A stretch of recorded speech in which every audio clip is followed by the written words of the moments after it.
வணக்கம். இந்திய நேரப்படி இரவு 8:30 மணி செய்திகள். முதலில் ஜெம் தலைப்புச் செய்திகளை காணலாம்.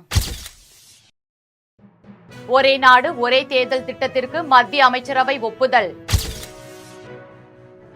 மக்களவை எதிர்க்கட்சித் தலைவர் ராகுல் காந்தியின் பாதுகாப்பை மத்திய அரசு உறுதி செய்ய வேண்டும். முதலமைச்சர் மு க ஸ்டாலின் வலியுறுத்தல். ரயில்வேயில் நவீன தொழில்நுட்பங்களை மேம்படுத்த ஆஸ்திரேலியா, இந்தியா இடையே ஒப்பந்தம் கையெழுத்தானது. தேசிய தலைநகரில் கட்டிடம் இடிந்து விழுந்த விபத்தில் 3 பேர் உயிரிழப்பு, 12 பேர் படுகாயம். தனித்து நிற்பதால் எனக்கு எந்த பாதிப்பும் இல்லை, நாம் தமிழர் சீமான் பேட்டி. இனி விரிவான செய்திகளை காணலாம். ஒரே நாடு ஒரே தேர்தல் திட்டத்திற்கு மத்திய அமைச்சரவை ஒப்புதல் அளித்துள்ளதாக தகவல்கள் வெளியாகி உள்ளது. ஒரே நாடு ஒரே தேர்தல் திட்டத்தை இந்த ஆட்சி காலத்துக்குள்ளாகவே அமல்படுத்த பாஜக அரசு தீவிரம் காட்டி வருகிறது. சமீபத்தில் மத்திய உள்துறை அமைச்சர் அமித்ஷாவும் அதை உறுதிப்படுத்தும் வகையில் பேசியிருந்தார். இது தொடர்பாக ஏற்கனவே முன்னாள் குடியரசுத் தலைவர் ராம்நாத் கோவிந்த் தலைமையிலான குழு அமைக்கப்பட்டிருந்தது. இந்த குழு நாடு முழுவதும் பல்வேறு தரப்பினரின் கருத்துக்களை பதிவு செய்து ஆராய்ந்து வந்தது. அதனைத் தொடர்ந்து ஒரே நாடு ஒரே தேர்தல் நடத்துவதற்கான சாத்தியக்கூறுகள் குறித்த ஆய்வை இறுதி செய்து அறிக்கையை மத்திய அமைச்சரவையில் சமர்ப்பித்தது. இந்நிலையில் பிரதமர் நரேந்திர மோடி தலைமையிலான மத்திய அமைச்சரவை ஒரே நாடு ஒரே தேர்தல் திட்டத்திற்கு ஒப்புதல் அளித்துள்ளதாக தகவல்கள் வெளியாகி உள்ளன. அதனைத் தொடர்ந்து எதிர்வரும் நாடாளுமன்ற குளிர்கால கூட்டத்தொடரில் இது மசோதாவாக தாக்கல் செய்யப்படும் என எதிர்பார்க்கப்படுகிறது.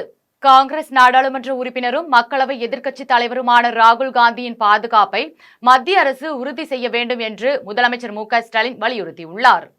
இது குறித்து தமிழக முதலமைச்சர் மு க ஸ்டாலின் தனது எக்ஸ் தள பக்கத்தில் பதிவு ஒன்றை வெளியிட்டுள்ளார்.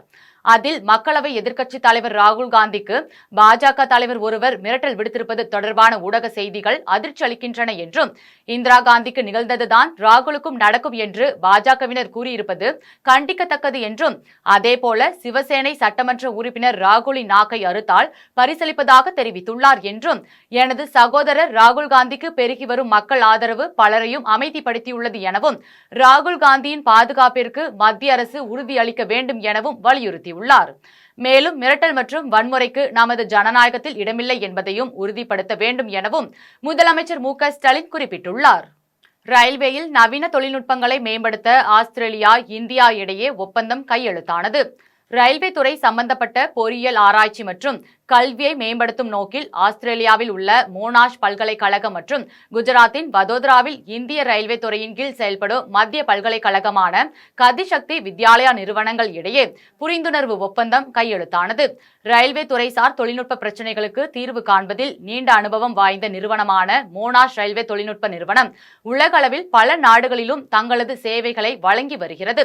இந்த நிலையில் இந்தியா மற்றும் ஆஸ்திரேலியா ஆகிய இரு நாடுகளிலும் ரயில்வே அமைப்புகளை மேம்படுத்தும் நோக்கில் இரு நிறுவனங்களுக்கும் இடையே கல்வியறிவு பரிமாற்றம், புது கண்டுபிடிப்புகள் குறித்த தகவல்கள் பரிமாற்றம் மேற்கொள்ளப்பட உள்ளது. தேசிய தலைநகரில் கட்டிடம் இடிந்து விழுந்த விபத்தில் 3 பேர் உயிரிழந்துள்ள நிலையில் 12 பேர் படுகாயம் அடைந்துள்ளனர். தேசிய தலைநகரில் தொடர்ந்து கனமழை பெய்து வருவதால் டெல்லி கரோல் பாக்கில் கட்டிடத்தின் ஒரு பகுதி இடிந்து விழுந்து ஏற்பட்ட விபத்தில் 3 பேர் உயிரிழந்த நிலையில் 12 பேர் படுகாயங்களுடன் மீட்கப்பட்டுள்ளனர். விபத்து குறித்து தகவல் அறிந்து சம்பவ இடத்திற்கு விரைந்து சென்ற டெல்லி தீயணைப்பு துறையினர், காவல்துறையினர் மற்றும் தேசிய பேரிடர் மீட்பு படையை சேர்ந்த பணியாளர்கள் தேடுதல் மற்றும் மீட்பு பணிகளை மேற்கொண்டு வருகின்றனர். இதுவரை 12 பேர் மீட்கப்பட்டுள்ளனர். இருப்பினும் இடிபாடுகளில் பலர் சிக்கியிருக்கலாம் என்று அதிகாரிகள் தெரிவித்துள்ளனர். தனித்து நிற்பதால் எனக்கு எந்த பாதிப்பும் இல்லை என்றும், நன்றாகத்தான் இருக்கிறேன் என்றும் நாம் தமிழர் கட்சியின் தலைமை ஒருங்கிணைப்பாளர் சீமான் தெரிவித்துள்ளார். புதுக்கோட்டையில் சீமான் செய்தியாளர்களை சந்தித்து பேசினார். அப்போது அம்பேத்கர், பெரியார் சிலைகளுக்கெல்லாம் விஜய் மாலை அணிவித்திருக்கிறார். அதேபோல திருவிக மறைமலை அடிகள், இரட்டைமலை சீனிவாசன், அயோத்திதாச பண்டிதர் போன்ற தமிழ் அறிஞர்களையும் விஜய் போற்ற வேண்டும் என்று தெரிவித்த அவர், தனித்து நிற்பதால் எனக்கு எந்த பாதிப்பும் இல்லை, நன்றாகத்தான் இருக்கிறேன் என்று நாம் தமிழர் சீமான் தெரிவித்துள்ளார். பாதுகாப்பு உபகரணங்கள் இல்லாமல் துப்புரவு பணியில் ஈடுபடுத்துவதற்கு அரசு தடை விதித்துள்ள நிலையில் உதகையில் பாதாள சாக்கடையில் எந்தவித உபகரணமுமின்றி துப்புரவு பணியாளர்கள் தூய்மை பணி செய்வது வேதனையாக உள்ளது என்று சமூக ஆர்வலர்கள் தெரிவித்துள்ளனர். மலை மாவட்டமான நீலகிரியில் உதகை மைய பகுதியில் அமைந்துள்ள பாதாள சாக்கடை அடைப்பை சரி செய்ய துப்புரவு பணியாளர்கள் எந்த ஒரு பாதுகாப்பு உபகரணங்களும் இன்றி கையால் தோண்டி எடுத்து வேலை செய்து வருவது வேதனையாக உள்ளது எனவும், உரிய பாதுகாப்பு உபகரணங்கள் ஏதும் வழங்கப்படாததால் உயிருக்கே ஆபத்தான நிலையில் சுகாதாரமற்ற சூழலில் பணியாளர்கள் வேலை செய்து வருகின்றனர் எனவும் பொதுமக்கள் மற்றும் சமூக ஆர்வலர்கள் தெரிவித்துள்ளனர். மேலும் உதகை நகராட்சி அதிகாரிகள் துப்புரவு பணியாளர்களுக்கு தேவையான உபகரணங்களை அளித்து துப்புரவு பணி மேற்கொள்ள வேண்டும் என பொதுமக்கள் மற்றும் சமூக ஆர்வலர்கள் வேண்டுகோள் விடுத்துள்ளனர். வன்னியர்களுக்கான இடஒதுக்கீட்டு போராட்டத்தின் போது உயிர் நீத்த 21 தியாகிகளுக்கு பெரியகுளம் தென்கரையில் பாமகவினர் வீரவணக்கம் செலுத்தினர். தேனி மாவட்டம் பெரியகுளம் தென்கரை திருவள்ளூர் சிலை அருகில் பெரியகுளம் பாமக நகர செயலாளர் முத்தையா தலைமையில் வன்னியர்களுக்கான இடஒதுக்கீட்டு போராட்டத்தில் உயிர் நீத்த 21 தியாகிகளுக்கு வீரவணக்கம் செலுத்தும் நிகழ்ச்சி நடைபெற்றது. நிகழ்ச்சியில் 21 தியாகிகளின் உருவப்படத்தின் முன்பு மெழுகுவர்த்தி ஏந்தியும் மலர் தூவியும் வீரவணக்கம் செலுத்தப்பட்டது. அதனைத் தொடர்ந்து சமூக நீதி விளக்க பொதுக்கூட்டம் நடைபெற்றது. கூட்டத்தில் ஜாதிவாரி கணக்கெடுப்பு நடத்த வேண்டும், வன்னியர்களுக்கான 10.5% இடஒதுக்கீடு உடனடியாக வழங்க வேண்டும், தமிழகத்தில் பூரண மதுவிலக்கு அமல்படுத்த வேண்டும், தமிழகத்தில் மணல் கொள்ளையை தடுத்து நிறுத்தி நீர்நிலைகளை பாதுகாக்க வேண்டும் என்பன உள்ளிட்ட 5 தீர்மானங்கள் நிறைவேற்றப்பட்டன. சென்னையிலிருந்து சிங்கப்பூருக்கு செல்ல வேண்டிய ஏர் இந்தியா எக்ஸ்பிரஸ் விமானம் 7 மணி நேரத்திற்கும் மேலாக தாமதமானதால் விமான நிலைய பணியாளர்களை பயணிகள் சூழ்ந்து கொண்டு கடும் வாக்குவாதத்தில் ஈடுபட்டதால் பரபரப்பு நிலவியது. சென்னை விமான நிலையத்திலிருந்து இரவு 1:30 மணிக்கு சிங்கப்பூருக்கு செல்ல வேண்டிய ஏர் இந்தியா எக்ஸ்பிரஸ் விமானத்தில் பயணிப்பதற்காக பயண சீட்டு எடுத்திருந்த பயணிகள் 163 பேர் விமான நிலையத்தில் அவர்களது உடைமைகள் பரிசோதனை செய்யப்பட்டு தயார் நிலையில் இருந்தனர். இந்நிலையில் சென்னையிலிருந்து சிங்கப்பூருக்கு செல்ல வேண்டிய ஏர் இந்தியா எக்ஸ்பிரஸ் விமானம் 7 மணி நேரத்திற்கும் மேலாக தாமதமானதால் ஏர் இந்தியா எக்ஸ்பிரஸ் விமான நிலைய பணியாளர்களை பயணிகள் சூழ்ந்து கொண்ட கடும் வாக்குவாதத்தில் ஈடுபட்டதால் பரபரப்பு நிலவியது. தூய்மை இந்தியா திட்டத்தின் கீழ் கம்பம் கம்பராமாய பெருமாள் மற்றும் காசி விஸ்வநாதர் கோவில் வளாகத்தில் நடைபெற்ற தூய்மை பணியை கம்பம் நகர்மன்ற தலைவர் வனிதா நெப்போலியன் தொடங்கி வைத்தார். நாடு முழுவதும் தூய்மை இந்தியா திட்டத்தின் கீழ் கோவில்கள், பூங்காக்கள், குளங்கள், ஏரிகள் உள்ளிட்ட பகுதிகளில் தூய்மை பணி நடைபெற்று வருகிறது. அதன்படி தேனி மாவட்டம் கம்பத்தில் தூய்மை இந்தியா திட்டத்தின் கீழ் கம்பத்தில் புகழ்பெற்ற கம்பராமாய பெருமாள் மற்றும் காசி விஸ்வநாதர் திருக்கோவில் வளாகத்தில் தூய்மைப்படுத்தும் பணியை கம்பம் நகர்மன்ற தலைவர் வனிதா நெப்போலியன் தொடங்கி வைத்து சுத்தம் செய்தனர். அவருடன் நகராட்சி ஆணையர் வாசுதேவன் மற்றும் துப்புரவு பணியாளர்கள், பொதுமக்கள் என ஏராளமானோர் கலந்து கொண்டனர். திண்டுக்கல்லில் தமிழ்நாடு ஊராட்சி செயலாளர்கள் சங்கத்தின் சார்பில் தமிழக முதலமைச்சர் மு.க.ஸ்டாலினுக்கு கடிதம் அனுப்பும் போராட்டம் நடைபெற்றது. தமிழகம் முழுவதும் உள்ள ஊராட்சி செயலாளர்களை தமிழக அரசின் ஓய்வூதிய திட்டத்தில் இணைக்க வேண்டும் என்ற ஒற்றை கோரிக்கையை முன்வைத்து தமிழக முதலமைச்சர், ஊரக வளர்ச்சித்துறை அமைச்சர், கூடுதல் தலைமை செயலாளர், கூடுதல் இயக்குநர் ஆகியோருக்கு மாநிலம் முழுவதிலுமிருந்து அனைத்து மாவட்ட தலைமை தபால் நிலையத்திலிருந்து 40,000 கடிதம் அனுப்பும் போராட்டம் நடைபெற்று வருகிறது. அதன் ஒரு பகுதியாக திண்டுக்கல் தலைமை தபால் நிலையம் முன்பு தமிழ்நாடு ஊராட்சி செயலாளர்கள் சங்கத்தின் சார்பில் கடிதம் அனுப்பும் போராட்டம் நடைபெற்றது. போராட்டத்திற்கு சங்கத்தின் மாநில தலைவர் ஜான் போஸ்கோ தலைமை தாங்கினார். மாநில ஆலோசகர் சுப்பிரமணி சிறப்புரையாற்றினார். போராட்டத்தில் எங்களின் கோரிக்கையை ஏற்காத பட்சத்தில் 3ஆம் கட்டமாக 27ஆம் தேதி மாநிலம் முழுவதிலும் ஒருநாள் தற்செயல் விடுப்பு எடுத்து சென்னை சைதாப்பேட்டை பனகல் மாளிகை முன்பு பெருந்திரள் முறையீட்டு போராட்டம் நடத்தப்பட உள்ளதாக தெரிவித்தனர். இதில் சங்கத்தின் மாநில துணைத் தலைவர் பரமேஸ்வரன் உட்பட மாவட்ட சங்க நிர்வாகிகள், உறுப்பினர்கள் என ஏராளமானோர் கலந்து கொண்டனர். காட்டுமன்னார் கோவில் அருகே உழவர் சந்தையை மேம்படுத்துவது குறித்த கலந்தாய்வு கூட்டம் நடைபெற்றது. கடலூர் மாவட்டம் காட்டுமன்னார் கோவில் அருகே அமைந்துள்ள உழவர் சந்தையை வணிக ரீதியாகவும் பொதுமக்கள் அதிகம் பயன்படுத்தும் விதமாகவும் மேம்படுத்துவது குறித்தும் உள்ளாட்சி பிரதிநிதிகள், வருவாய்த்துறையினர், காவல்துறையினர் பங்கேற்ற கலந்தாய்வு கூட்டம் நடைபெற்றது. கூட்டத்திற்கு வேளாண்மை வணிகத்துறை துணை இயக்குநர் பூங்கோதை தலைமை தாங்கினார். கூட்டத்தில் ஆத்மா திட்ட தலைவர் முத்துசாமி, காட்டுமன்னார் கோவில் பேரூராட்சி மன்ற தலைவர் கணேசமூர்த்தி, வேளாண்மை உதவி இயக்குநர் உமாதேவி, காட்டுமன்னார் கோவில் காவல் உதவி ஆய்வாளர் மணிகண்டன், பேரூராட்சி மன்ற துணைத் தலைவர் ராஜேஸ்வரி, மணிமாறன், ஒன்றிய குழு துணைத் தலைவர் செல்வகுமார், வருவாய் ஆய்வாளர் சீனிவாசன், தோட்டக்கலை உதவி அலுவலர் வெங்கடேசன், வேளாண் அலுவலர் கோபாலகிருஷ்ணன், வேளாண் துணை அலுவலர் அருள், உதவி வேளாண் அலுவலர் தனசேகரன் ஆகியோர் கலந்து கொண்டு உழவர் சந்தை மேம்படுத்துவது குறித்து ஆலோசனைகளை வழங்கினர். இதில் வேளாண்மை அலுவலர்கள் உள்ளிட்ட பல்வேறு துறை அலுவலர்கள் கலந்து கொண்டனர். அரக்கோணத்தில் வன்னியர் சங்க இடஒதுக்கீடு போராட்டத்தில் ஈடுபட்டு உயிர் நீத்த 21 தியாகிகளுக்கு பாமகவினர் மெழுகுவர்த்தி ஏற்றி வைத்து அஞ்சலி செலுத்தினர். தமிழகத்தில் கடந்த 1987ஆம் ஆண்டு வன்னியர் சங்க இடஒதுக்கீடு போராட்டத்தில் வன்னியர் சங்க பிரமுகர்கள் காவல்துறையின் துப்பாக்கிச் சூட்டில் உயிரிழந்தனர். அவர்களுக்கு அரக்கோணம் சுவால்பேட்டையில் வன்னியர் சங்கம் அலுவலகம் எதிரில் பாமகவின் சார்பில் வீரவணக்கம் நாள் நினைவு அஞ்சலி செலுத்தும் நிகழ்ச்சி நடைபெற்றது. நிகழ்ச்சியில் சிறப்பு அழைப்பாளராக ராணிப்பேட்டை கிழக்கு மாவட்ட செயலாளர் சரவணன் கலந்து கொண்டு போராட்டத்தில் ஈடுபட்டு உயிர் நீத்த தியாகிகளுக்கு மலர்தூவி மரியாதை செய்தார். அதனைத் தொடர்ந்து பாமகவினர் கைகளில் மெழுகுவர்த்தி ஏந்தி வீரவணக்க அஞ்சலி செலுத்தினர். நிகழ்ச்சியில் பாமக நகர செயலாளர் மணி, நகர தலைவர் பாலாஜி மற்றும் முக்கிய நிர்வாகிகள் ஏராளமானோர் கலந்து கொண்டனர். மருத்துவர் சின்னையா அன்புமணி அவர்களுடைய கட்டளைக்கு இணங்க இன்று தமிழ்நாடு முழுவதும் நம்முடைய இடஒதுக்கீடு வீரர்களுக்கு தியாக உணர்வோடு வீர வணக்கம் செலுத்திக் கொண்டிருக்கிறோம். அந்த வகையில் நம்முடைய மருத்துவர் ஐயா அவர்களும் மருத்துவர் சின்னையா அவர்களும் தொடர்ந்து இடஒதுக்கீடு முழுமை பெற வேண்டும் என்று போராடி கொண்டிருக்கிறார்கள். அந்த இடஒதுக்கீடு முழுமை பெறும் வரை ராணிப்பேட்டை கிழக்கு மாவட்டத்தின் சார்பாகவும் வலிமையாக போராடுவோம். தலைமையிடுகிற கட்டளையை ஏற்று இடஒதுக்கீட்டுக்காக போராடுவோம் என்பதை இந்த நேரத்தில் சொல்லி, இந்த ஒரு தியாக நாளில் நம்முடைய மாநில இளைஞர் சங்கத்தினுடைய பொறுப்பாளர்கள் சார்பாகவும் பொதுவாக நம்முடைய ராணிப்பேட்டை மாவட்டத்தின் சார்பாகவும் நம்முடைய இனமான இளவல் மருத்துவர் சின்னையா அன்புமணி அவர்களை 2026இல் 75 நாட்கள் கடந்த பிறகும் ஆம்ஸ்ட்ராங் கொலை வழக்கில் முழுமையான குற்றவாளிகள் கண்டுபிடிக்கப்படவில்லை என்பது எங்களுக்கு குறையாக உள்ளது என்று சென்னையில் பகுஜன் சமாஜ் கட்சியின் மாநில ஒருங்கிணைப்பாளர் மணிவண்ணன் தெரிவித்துள்ளார். சென்னை தலைமை செயலகத்தில் பகுஜன் சமாஜ் கட்சி மாநில ஒருங்கிணைப்பாளர் மணிவண்ணன் மற்றும் தாமஸ் தாஸ், திருத்தணி ஹரி ஆகியோர் செய்தியாளர்களை சந்தித்து பேசினர். இதில் மணிவண்ணன் பேசும்போது பகுஜன் சமாஜ் கட்சி சார்பில் தமிழக முதலமைச்சரை சந்திப்பதற்கு நேரம் கேட்டு முதலமைச்சரின் தனி செயலாளரிடம் மனு அளிக்கப்பட்டது எனவும், ஆம்ஸ்ட்ராங் படுகொலை சாதாரணமாக கடந்து செல்வது கிடையாது எனவும், 75 நாட்கள் கடந்த பிறகும் இன்னும் முழுமையான குற்றவாளிகள் கண்டுபிடிக்கப்படவில்லை என்பது எங்களுக்கு குறையாக உள்ளது எனவும், இதுவரை கைது செய்யப்பட்டவர்கள் கூலிப்படையை சார்ந்தவர்கள் மட்டுமே எனவும், இதற்கு பின்னால் மூளையாக செயல்பட்ட அரசியல் பிரமுகர்கள் இருக்கிறார்கள் என்பதை காவல்துறையிடம் தெரிவித்திருக்கிறோம். அவர்கள் மீது இன்றைக்கும் விசாரணை மேற்கொள்ளப்படாமல் இருக்கிறது என்றும், இது தொடர்பாக முதலமைச்சரை சந்தித்து விரிவாக பேசுவதற்கு நேரம் கேட்டுள்ளோம் என்றும் பகுஜன் சமாஜ் கட்சி மாநில ஒருங்கிணைப்பாளர் மணிவண்ணன் தெரிவித்துள்ளார். தேசிய கட்சியினுடைய பகுஜன் சமாஜ் கட்சியினுடைய தேசிய கட்சியினுடைய மாநில தலைவர் திரு ஆம்ஸ்ட்ராங் அவருடைய படுகொலையானது சாதாரணமாக கடந்து செல்வது என்பது கிடையாது. ஏறக்குறைய 75 நாட்கள் கடந்தும் இன்னும் உண்மையான குற்றவாளிகள் கண்டுபிடிக்கப்படவில்லை என்பது எங்களுடைய ஒரு குறையாக உள்ளது.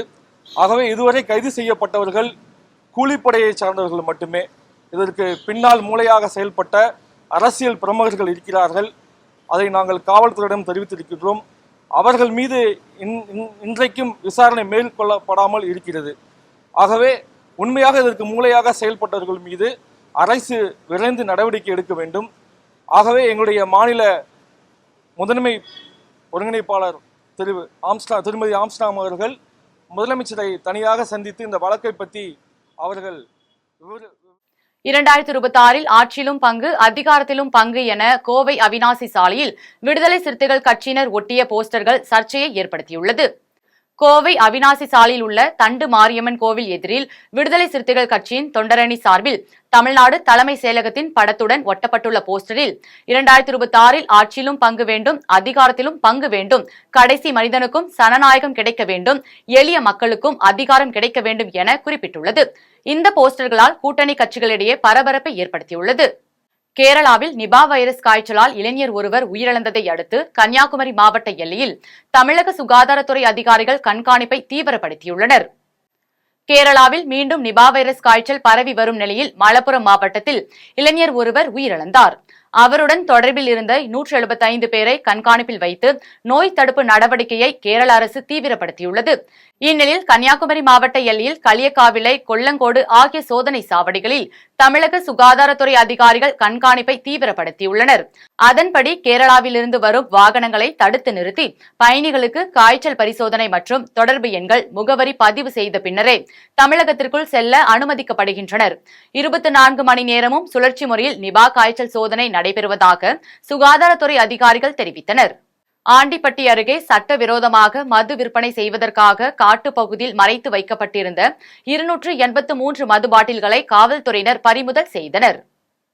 தேனி மாவட்டம் ஆண்டிப்பட்டியை அடுத்த உசிலம்பட்டி கிராமத்தின் காட்டு பகுதிகளில் மறைத்து வைத்து சட்டவிரோதமாக மது விற்பனை நடைபெறுவதாக கண்டமனூர் காவல்துறையினருக்கு ரகசிய தகவல் கிடைத்தது.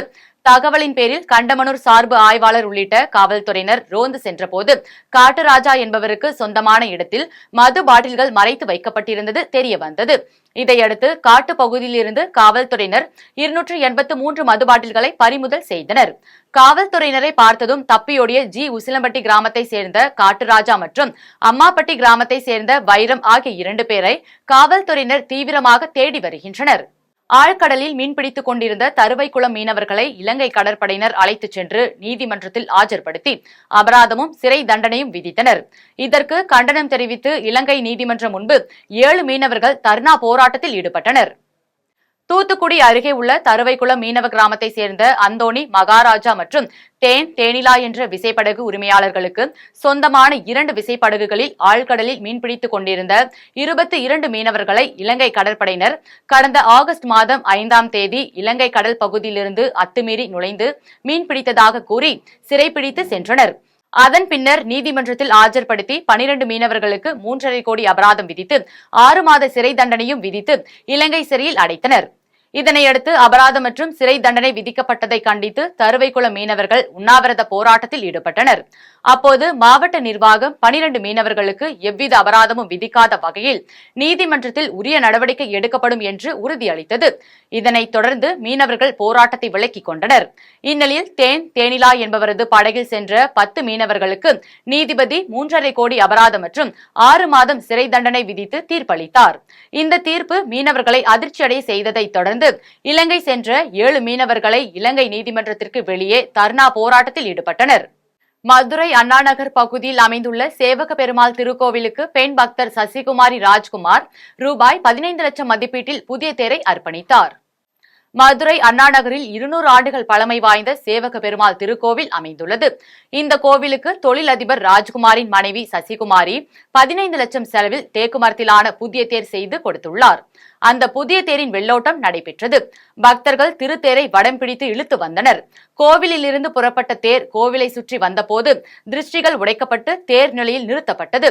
திருத்தேரை கோவிலுக்கு அர்ப்பணித்த பெண் பக்தர் சசிகுமாரி ராஜ்குமார் தெரிவிக்கையில், சிவபெருமாள் கோவிலுக்கு திருத்தேர் செய்து கொடுக்க நினைத்திருந்தோம். அதன்படி கடந்த 6 மாதங்களுக்கு முன்பு தேர் செய்து கொடுத்தோம் என்றும், தற்போது சேவக பெருமாள் கோவிலுக்கு ரூபாய் 15 லட்சம் செலவில் முற்றிலும் தேக்கு மரத்தால் சிற்ப அம்சங்களுடன் திருத்தேர் செய்து கொடுத்தோம் என்றும், அதன் வெள்ளோட்டம் நடைபெற்றது எனவும், இந்த திருத்தேர் புரட்டாசி மாதம் ரதோத்சவத்தில் சுவாமி புறப்பாடு நடைபெற உள்ளது எனவும் பெண் பக்தர் சசிகுமாரி ராஜ்குமார் தெரிவித்தார். காசிமேடு சுரங்கப்பாதை அருகே கஞ்சா பொட்டலங்களை வீடு தேடி சென்று படுஜோராக விற்பனை செய்த 2 வரை காவல்துறையினர் கைது செய்து நீதிமன்றத்தில் ஆஜர்படுத்தி புழல் சிறையில் அடைத்தனர். சென்னை காசிமேடு மீன்பிடி துறைமுகம் பகுதிக்கு உட்பட்ட சுரங்கப்பாதை பகுதியில் 2 கஞ்சாவை பொட்டலமாக மடித்து வைத்துக் கொண்டு தங்களை செல்போன் மூலமாக தொடர்பு கொள்பவர்களுக்கு டோர் டெலிவரி போல வியாபாரம் செய்து வந்துள்ளனர். இது தொடர்பான தகவலை அறிந்த காசிமேடு ஆய்வாளர் புவனேஸ்வரி தலைமையிலான தனிப்படையினர் திடீர் சோதனையில் ஈடுபட்டனர். அப்போது சந்தேகத்திற்கு இடமளிக்கும் வகையில் நின்றிருந்த 2 வரை விசாரணை செய்த போது கஞ்சா பொட்டலங்களை செல்போன் தொடர்பின் மூலம் டோர் டெலிவரி செய்தது தெரியவந்தது. இதனையடுத்து அவர்களிடம் இருந்த 200க்கும் மேற்பட்ட கஞ்சா பொட்டலங்களை காவல்துறையினர் பறிமுதல் செய்து காசிமேடை சேர்ந்த வேலு, அஜித்குமார் ஆகிய 2 வரையும் கைது செய்து நீதிமன்றத்தில் ஆஜர்படுத்தி புழல் சிறையில் அடைத்தனர். கொடைக்கானல் மலைப்பகுதிக்கு கேடு தரும் பிளாஸ்டிக்கை ஒழித்துவிட்டு மீண்டும் மஞ்சள் பையை பயன்படுத்துவோம் என வலியுறுத்தி கொடைக்கானல் நகராட்சி சார்பில் அன்னை தெரசா மகளிர் கல்லூரியின் மாணவிகள் விழிப்புணர்வு பேரணியில் ஈடுபட்டனர். திண்டுக்கல் மாவட்டம் மேற்கு தொடர்ச்சி மலையில் அமைந்துள்ள கொடைக்கானலில் கடந்த சில மாதங்களாகவே பிளாஸ்டிக் பொருட்கள் அதிகரித்து வரும் நிலையில் 2 லிட்டர் 1 லிட்டர் தண்ணீர் பாட்டில்கள் விற்பனை செய்வதற்கு தடை செய்யப்பட்டு வருகிறது.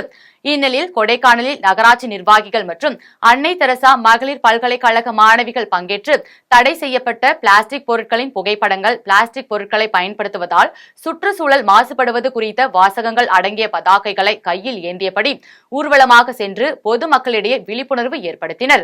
அப்போது பிளாஸ்டிக் பைகளை தவிர்த்துவிட்டு மீண்டும் மஞ்சள் பைகளை பொதுமக்களும் கடைக்காரர்களும் பயன்படுத்தும் விதமாக கொடைக்கானல் நகராட்சி சார்பில் பொதுமக்களுக்கு மஞ்சள் பைகள் வழங்கப்பட்டது. பொள்ளாச்சி நகராட்சியில் பொதுமக்கள் அடிப்படை பிரச்சினைகளை தீர்க்க நகரமன்ற தலைவர் ஷியாமளா நவநீத கிருஷ்ணன் தலைமையில் அதிகாரிகள் ஆய்வு மேற்கொண்டனர். கோவை மாவட்டம் பொள்ளாச்சி நகராட்சியின் 36 வார்டுகளில் ஒவ்வொரு வாரமும் செவ்வாய்க்கிழமை மக்கள் குறைதீர்ப்பு கூட்டம் நகரமன்ற தலைவர் ஷியாமளா நவநீத கிருஷ்ணன் தலைமையில் நடைபெற்று வருகிறது.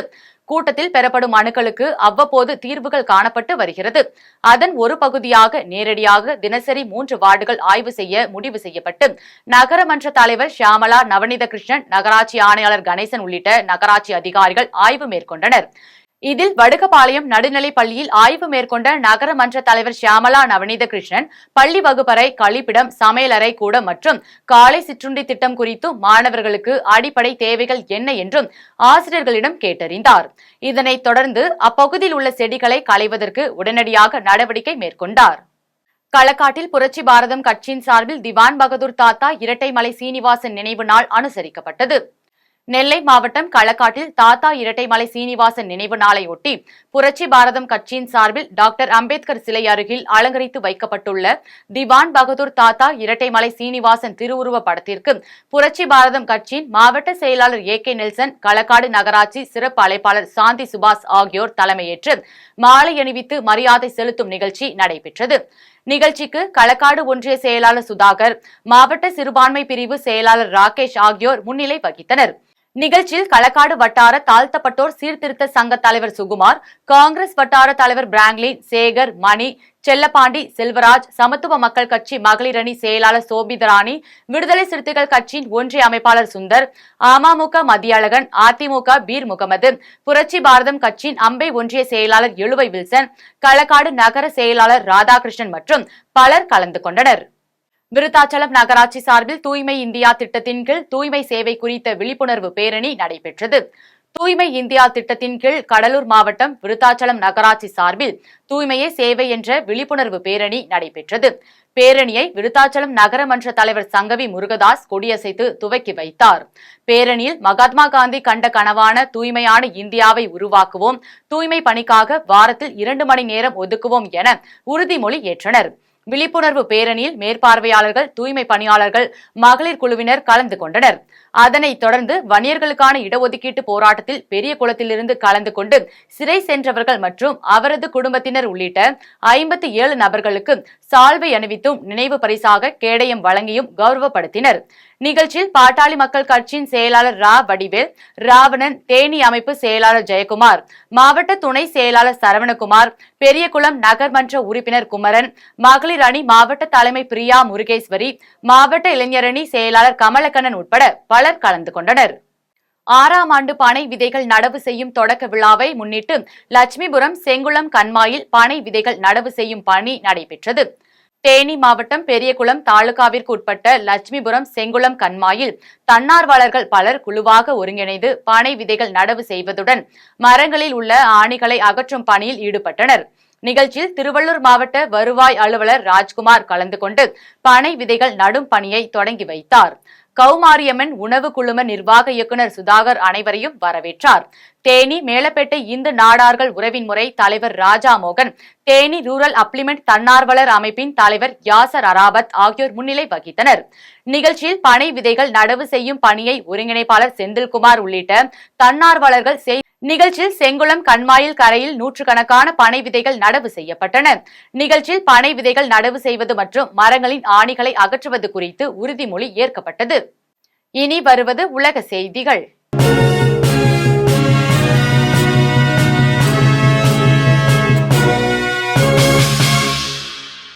லெபனானில் பேஜர்கள் வெடித்த சம்பவத்தில் 2 குழந்தைகள் உட்பட 12 பேர் உயிரிழந்த சம்பவம் பெரும் சோகத்தை ஏற்படுத்தி உள்ளது. லெபனானில் செயல்பட்டு வரும் ஹிஸ்புல்லா பயங்கரவாதிகளும் இஸ்ரேல் மீது ஏவுகணை, ராக்கெட் தாக்குதல் நடத்தி வருகின்றனர். இந்த நிலையில் செல்போன்களை ஹேக் செய்து இருப்பிடம், தகவல்களை இஸ்ரேல் கைப்பற்றிவிடும் என்று கருதிய ஹிஸ்புல்லா பயங்கரவாதிகள் பேஜர்களை பயன்படுத்தி வருகின்றனர். இந்நிலையில் நேற்று ஒரே நேரத்தில் ஹிஸ்புல்லா பயங்கரவாதிகள் பயன்படுத்தி வரும் பேஜர்கள் வெடித்ததில் ஒட்டுமொத்த லெபனானும் மிரண்டுள்ளது. இந்த சம்பவத்தில் 9 பேர் உயிரிழந்தனர். மேலும் 2750 பேர் படுகாயமடைந்தனர். இதில் 200க்கும் மேற்பட்டோர் உயிருக்கு ஆபத்தான நிலையில் தீவிர சிகிச்சை பிரிவில் அனுமதிக்கப்பட்டுள்ளனர். இந்த பேஜர்கள் மர்மமான முறையில் வெடித்து சிதறியதன் பின்னணியில் இஸ்ரேல் உள்ளதாக தகவல் வெளியாகி இருந்தது. இந்நிலையில் லெபனானில் பேஜர்கள் வெடித்த சம்பவத்தில் 2 குழந்தைகள் உட்பட 12 பேர் இதுவரை உயிரிழந்துள்ளதாக அந்நாட்டின் சுகாதார அமைச்சர் தெரிவித்துள்ளார். இனி வருவது விளையாட்டு செய்திகள்.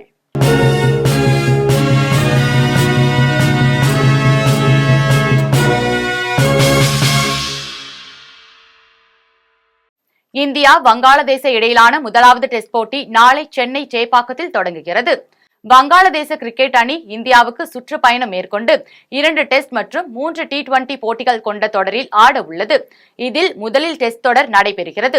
இரு அணிகளுக்கும் இடையிலான முதலாவது டெஸ்ட் போட்டி நாளை சென்னை சேப்பாக்கத்தில் தொடங்குகிறது. இதற்காக இரு அணி வீரர்களும் தீவிர பயிற்சியில் ஈடுபட்டு வருகின்றனர். இந்நிலையில் இந்த போட்டிக்கான டிக்கெட் விற்பனை நாளை காலை 7 மணிக்கு தொடங்கும் என தமிழ்நாடு கிரிக்கெட் சங்கம் அறிவித்துள்ளது. போட்டி நடைபெறும் 5 நாட்களுக்கும் அன்றைக்கு காலை 7 மணிக்கு டிக்கெட் விற்பனை செய்யப்படும் என தெரிவிக்கப்பட்டுள்ளது. 200 ரூபாய், 400 ரூபாய், 1000 ரூபாய் என 3 பிரிவுகளில் டிக்கெட் விற்பனை செய்யப்படும் என தமிழ்நாடு கிரிக்கெட் சங்கம் அறிவித்துள்ளது. மீண்டும் ஜெம் தலைப்புச் செய்திகள். ஒரே நாடு ஒரே தேர்தல் திட்டத்திற்கு மத்திய அமைச்சரவை ஒப்புதல். மக்களவை எதிர்க்கட்சித் தலைவர் ராகுல் காந்தியின் பாதுகாப்பை மத்திய அரசு உறுதி செய்ய வேண்டும். முதலமைச்சர் மு.க. ஸ்டாலின் வலியுறுத்தல். ரயில்வேயில் நவீன தொழில்நுட்பங்களை மேம்படுத்த ஆஸ்திரேலியா, இந்தியா இடையே ஒப்பந்தம் கையெழுத்தானது. தேசிய தலைநகரில் கட்டிடம் இடிந்து விழுந்த விபத்தில் 3 பேர் உயிரிழப்பு, 12 பேர் படுகாயம்.